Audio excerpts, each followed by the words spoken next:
les jouets des coups d'hier aux puces des couturières. Sur les étals, des trésors au charme délicieusement suranné. Des tissus, de la dentelle, des boutons de nacre, des collections accumulées au fil des ans par des passionnés.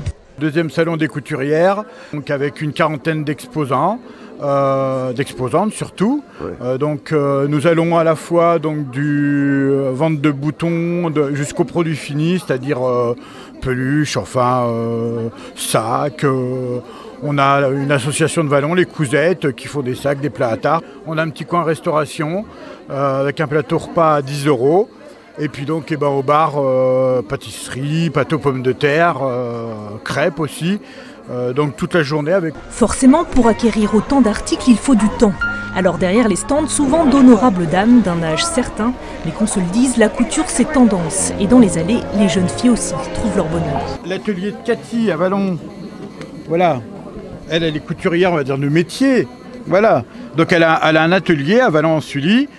Essentiellement, je fais des retouches pour les vêtements et puis pour le mobilier, tout ce qui est pour agencement dans les rideaux, tout ça. Et je fais des petites créations aussi, des sacs. Voilà, c'est comme ça, la passion n'a pas d'âge ni de sexe. Et ici, pour les passionnés, c'est aussi l'occasion d'échanger, de papoter autour de leurs trouvailles. C'est bien alors s'il y a un homme qui fait de la broderie.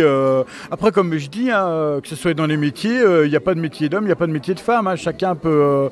Donc après, au niveau loisir, je veux dire, après, les hommes peuvent très bien faire de la broderie ou du point de croix ou du patchwork. Donc là, c'est une dame qui fait des attrape-rêves. Oui. Voilà, donc c'est la première fois qu'elle expose cette dame. Donc des attrape-rêves, n'est-ce pas, pour pouvoir attraper les rêves, c'est ça ? Un capteur de rêves, ça part d'une légende d'Amérique. Les Amérindiens avaient chacun dans leur maison un attrape-rêve. Ils le mettaient à la lumière du jour, là, dans les pièces les plus éclairées. Et cette croyance dit que le capteur de rêves garde les rêves et laisse passer les cauchemars. Oui, Bécassine. Bécassine. Voilà.